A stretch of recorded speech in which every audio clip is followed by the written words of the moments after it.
नमस्कार. आपण पाहताय संगनायक न्यूज. आज आपण पुणे जिल्ह्यातील दौंड तालुक्यातील भांडगाव या गावात आहोत. या भांडगाव सोसायटीच्या विरोधामध्ये, गलथान कारभाराविरोधात, भ्रष्टाचाराच्या विरोधामध्ये आणि जे काही चुकीचे कामं झाले त्याच्या विरोधामध्ये या गावचे स्थानिक नागरिक तथा शेतकरी आणि या संस्थेचे सभासद श्री रामदास नारायण दोरगे गेली 2 दिवस झालं ते बेमुदत आमरण उपोषणाला बसले आहेत.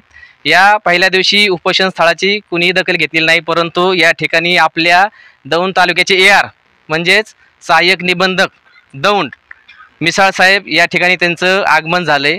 तर दोरगे साहेब जे उपोषणाला बसले आहेत त्यांनी उपोषणात ज्या काय मागण्या केलेल्या आहेत तर या मागण्यावर सहाय्यक निबंधक मिसाळ साहेबांचं काय मत आहे ते आपण जाणून घेणार आहेत. ज्या सभासदांची सगळ्यांची जी काही मागणी आहे ना, त्या अनुषंगाने संस्थेचा ठराव आल्यानंतर संस्थेच्या ठरावाप्रमाणे आदेश काढून सगळी डिटेल तपासणी करण्यात येईल.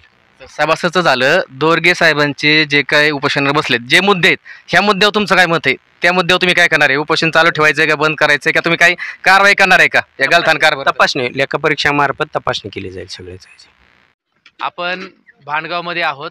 या ठिकाणी श्री रामदास नारायण दोरगे गेले 2 दिवस उपोषणाला बसले होते आणि आज या ठिकाणी उपोषणाची दखल घेत असताना सहाय्यक निबंधक तथा AR मिसाळ साहेबांनी या ठिकाणी उपोषणासाठी भेट दिलेली आहे आणि चर्चा झालेली आहे आणि हे उपोषण स्थगित झालेलं आहे.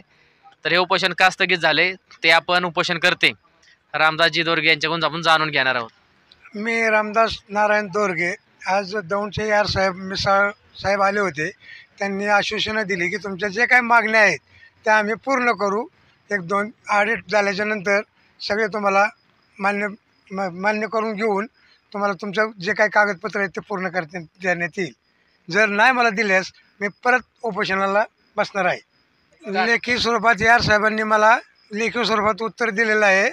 त्याचं पालन जर न झाल्यास AR साहेबांनी सांगून मी परत उपोषणाला बसत आहे.